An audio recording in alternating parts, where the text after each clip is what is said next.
Hello, my name's Michelle Walker and I run the Fylde Coast RBN. We thought it was about time you met some of our steering group. So today I'm joined by Paul Holly, who is the Head of Community Responsibility at Beaverbrooks. So I'm just going to ask Paul a few quick questions about why he's involved in the network, why Beaverbrooks are involved and why you should be too. So Paul, how's your involvement come about with the Fylde Coast RBN?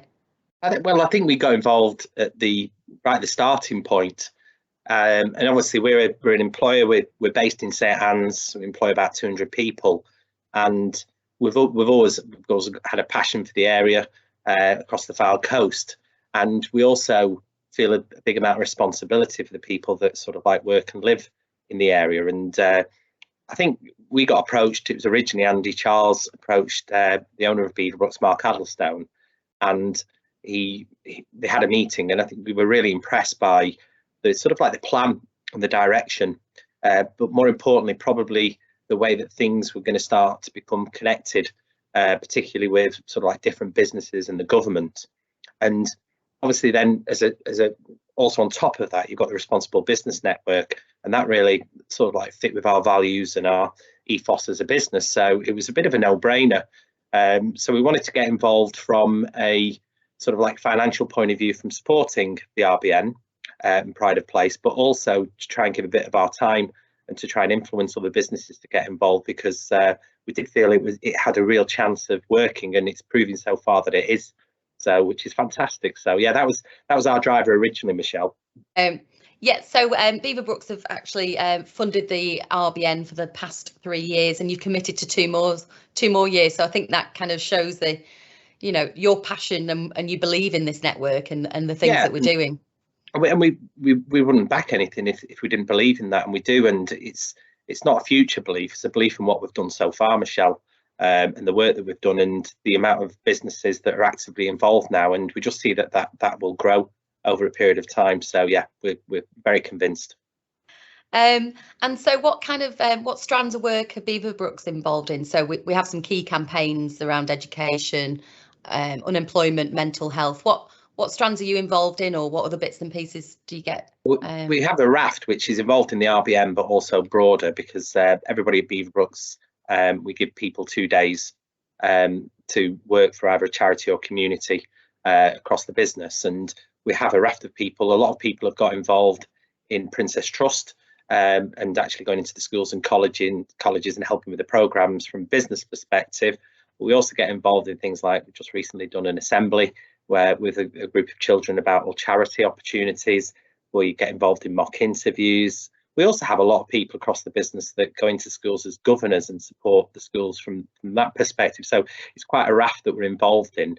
We're also signed up to the Chance to Shine, which is a great project as well. So that's just starting for us as a business as well. So there's lots of different areas, and I think what's pressing us now, that it certainly seems on the agenda for both ourselves and the government to get those sort of like work experiences for the young adults as well. Fantastic. Sounds like you're doing some great stuff. So just from your own personal experience, because you're involved in the network, but you sit on the steering group, how have you seen the RBN make an impact in the local area? What's your kind of instinct saying, or your feedback? I think what we've done is we've measured what we've done, and we're very honest about businesses that are either active or not active.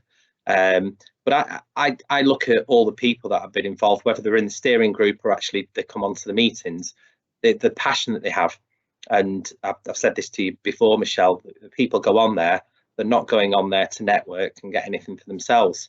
They're just all passionate about the area and the area doing well.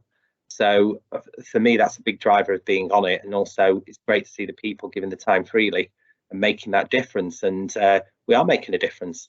You have the great task of putting all the stats together, and we're moving in the right direction. I think the big thing we want is we just want that to continue and more businesses to get involved.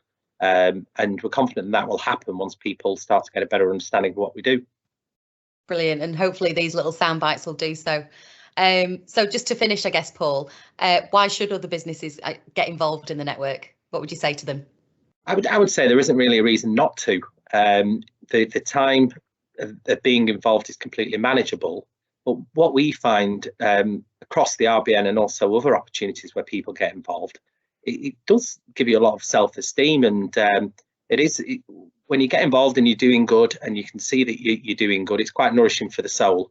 And I feel blessed to be part of the group and the people that are on this group and the businesses that are involved. And we give, but we also get a lot back from the way that we see that just going in and having interaction in a school or in a college, or even just trying to do a bit of work for the unemployed in the area. I think it just helps you as a person, and the bit that you get that back as a business.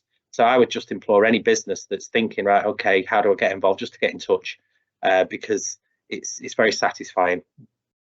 Brilliant. Thank you very much, and thanks for your time. Cheers, Paul. Thanks, Michelle.